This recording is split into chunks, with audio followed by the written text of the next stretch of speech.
যখন কারো প্রতি গভীর ভালোবাসা এবং অদ্ভুত আকর্ষণ সৃষ্টি হয় তখন অনেক সময় মন অস্থির হয়ে যায়। বিশেষ করে যদি সেই ভালোবাসা এমন কারোর প্রতি হয় যিনি বয়সে অনেক বড় এবং পারিবারিক ঘনিষ্ঠ সম্পর্কে যুক্ত, তখন দ্বিধা আরও বেড়ে যায়। এমন অবস্থায় একজন লাজুক স্বভাবের ছেলের জন্য এই অনুভূতিগুলো বোঝা এবং এগিয়ে চলার উপায় খুঁজে পাওয়া সত্যিই চ্যালেঞ্জিং।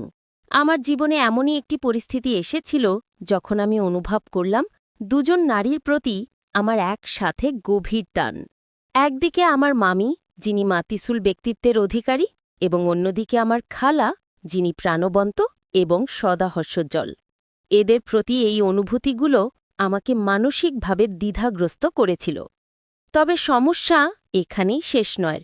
মামি এবং খালার মধ্যে কিছু ব্যক্তিগত মনোমালিন্য ছিল, যা পরিস্থিতিকে আরও জটিল করেছিল। আমি একদিকে নিজের আবেগ সামলানোর চেষ্টা করছিলাম, অন্যদিকে এই দুই নারীর মধ্যে সমঝোতা আনার চেষ্টা চালাচ্ছিলাম। কিন্তু প্রশ্ন থেকেই যায়, কিভাবে একজন তরুণ নিজের আবেগকে সামলাবে এবং সঠিক সিদ্ধান্ত নেবে? এই জটিল পরিস্থিতি থেকে মুক্তি পেতে আমি কি করলাম তা নিয়েই আজকের এই গল্প। অনেকদিন ধরেই আমার মনের মধ্যে একটা দ্বিধা আর সংকোচ চলছিল, কিন্তু একদিন হঠাৎ করেই গল্পটা নতুন মোড় নিল। আমি ভাবতেও পারিনি যে ঘটনাগুলো এমনভাবে ঘটবে যা আমার জীবনে এক নতুন অধ্যায় তৈরি করবে। আমার মামি সেদিন দুপুরে আমাকে থামিয়ে দিল। সাধারণত সে খুব সহজ সরল এবং শান্ত স্বভাবের, তবে সেদিন সে প্রথমবার নিজেই কথা বলা শুরু করল। আমি ভীষণ লাজুক স্বভাবের কারণে আমি কখনো সাহস করে নিজের মনের কথা প্রকাশ করতে পারিনি। কিন্তু সেদিন মামি যেভাবে এগিয়ে এলো তা আমাকে অভিভূত করল। তার এই অপ্রত্যাশিত উদ্যোগ আমাকে এক অন্যরকম আত্মবিশ্বাস দিল। সেদিন বাড়িতে কেউ ছিল না, সবাই বাইরে গিয়েছিল বিয়ের কেনাকাটা করতে। বাড়িতে শুধু আমি আর মামি ছিলাম। কাজের মধ্যে ব্যস্ত থাকার সময় মামি ভেতরের ঘর থেকে আমাকে ডাকল, আরিয়ান, একটু আসো তো। তাড়াতাড়ি ঘরে ঢুকেই দেখলাম মামি আয়নার সামনে দাঁড়িয়ে। সে একটি শাড়ি গুছিয়ে পরার চেষ্টা করছিল।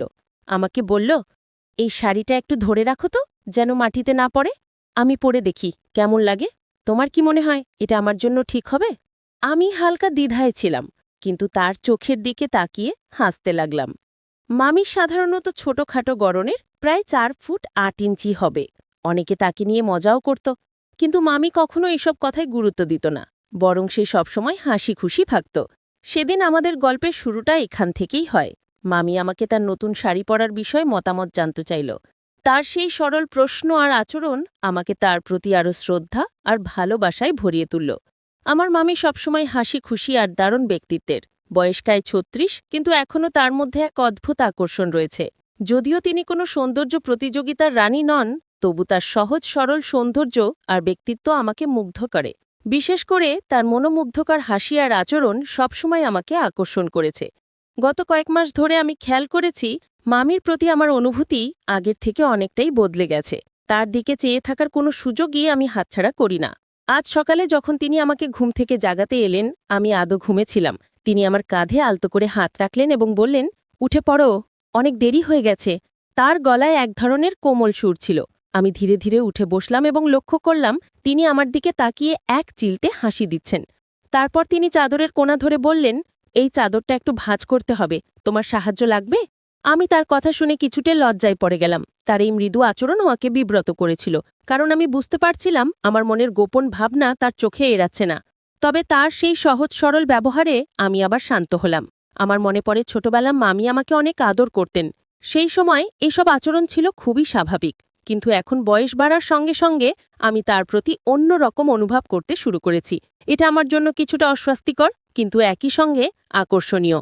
সেদিন যখন তিনি চাদরটা ভাঁজ করছিলেন, হঠাৎ আমার দিকে তাকিয়ে বললেন, তোমার কি হলো? এত লাজুক কেন? তুমি তো ছোটবেলাতেও এমনই ছিলে। কিন্তু এখন একটু বদলানো উচিত। আমি কোনো উত্তর দিতে পারলাম না, বরং চোখ নামিয়ে চুপ করে দাঁড়িয়ে রইলাম। তারপর হঠাৎ তিনি আমার গালের দিকে হাত বাড়িয়ে মৃদু হাসলেন এবং বললেন, তুমি একদম ছোটবেলার মতোই রয়ে গেলে। তবে একটা জিনিস বলি, এই লাজুক স্বভাব দিয়ে কিছু হবে না। আমি লজ্জায় আরও কুঁকড়ে গেলাম। তবে তার এই মিষ্টি উপদেশ আমার মনে গভীর ছাপ ফেলল। এই ঘটনাগুলোই আমাদের গল্পের এক নতুন দিগন্ত খুলে দিল। আমার অনুভূতিগুলো হয়তো তাকে বুঝিয়ে দিতে পারেনি, কিন্তু তার আচরণ আমার প্রতি এক ধরনের অদৃশ্য মমত্ববোধ তৈরি করেছিল। সেই দিনটি আমার জন্য একটি বিশেষ স্মৃতি হয়ে থাকবে। সকালের কথা বলতে গেলে মামি আমার দিকে হাসি মুখে তাকিয়ে বলল, তুমি এমন লাজুক কেন? কি ব্যাপার, আজ সকাল থেকেই তোমার কিছুটা অন্যরকম লাগছে? আমি কিছু বলতে পারলাম না, শুধুমাত্র তার দিকে চেয়ে রইলাম। তখন মামি আমার হাত আলতো করে ধরলেন এবং বললেন, তুমি কিছু বলতে চাও তাই না, কিন্তু সাহস পাচ্ছ না? ঠিক আছে, আমি বলি। তোমার চোখে আমি অনেক কিছু পড়তে পারি। 3 মাস আগে যখন তুমি আমাদের বাড়িতে এসেছিলে, তখন থেকেই আমি কিছু টের পেয়েছি। আমি একটু ঘাবড়ে গেলাম এবং বললাম, মামি, আমি আসলে ভেবেছিলাম যে যদি তোমার খারাপ লাগে, তুমি তো ছোটবেলা থেকে আমাকে এত ভালোবাসো, আমি কখনো ভাবতেও পারিনি যে তোমার সম্পর্কে এমন কিছু ভাবতে পারি। মামি হেসে বললেন, তোমার এই লাজুক ভাবটাই তো তোমাকে আরও বেশি মিষ্টি করে তোলে। আমি জানি তোমার মনে কি চলছে। তখন আমি লজ্জায় আরও কুঁকড়ে গেলাম। মামি বললেন, তোমার ভাবনায় কোনো ভুল নেই, আমরা সবাই মানুষ, আমাদের ভাবনাও স্বাভাবিক।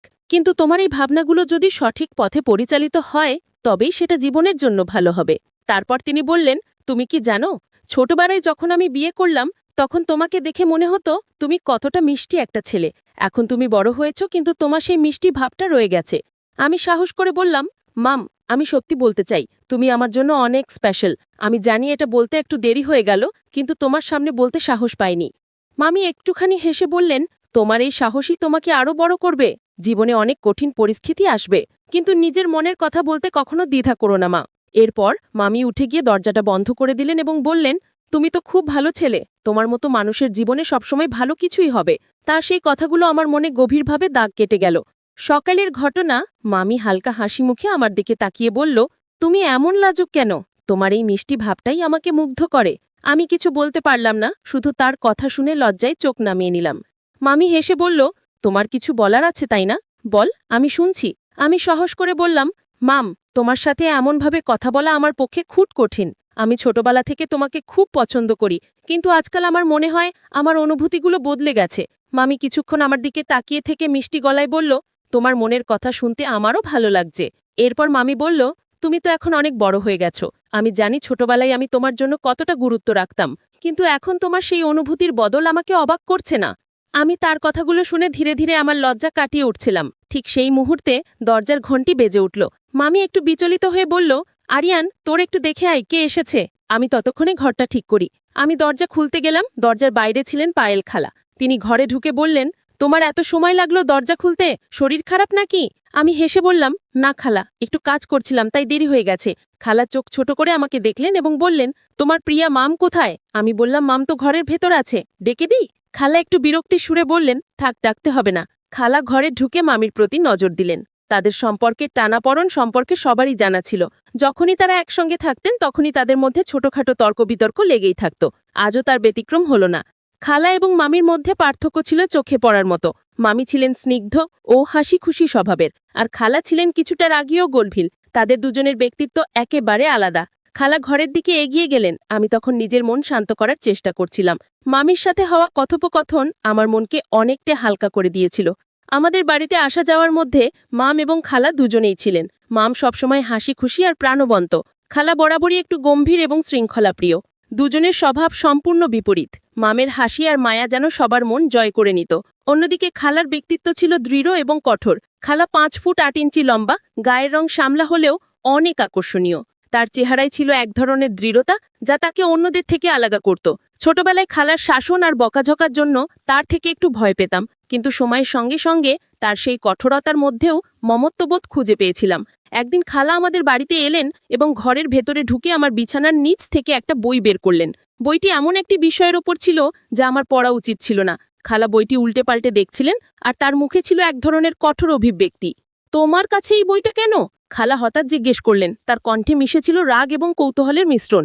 আমি একেবারে ভেবাচাক্কা খেয়ে গেলাম। ছোটবেলায় খালার রাগ দেখেছি, কিন্তু আজ যেন পরিস্থিতি অন্যরকম। কি বলতে চাইছো খালা? আমি শান্ত গলায় বললাম, তোমার মুখ দেখলেই বোঝা যাচ্ছে কিছু একটা গড়বড় আছে। সবকিছু খুলে বলো, নইলে কিন্তু আমি সত্যিটা বের করেই ছাড়ব। খালা আমার কান ধরে মৃদু টান দিয়ে বললেন। আমি মাথা নিচু করে বললাম, আমি কিছু করিনি খালা।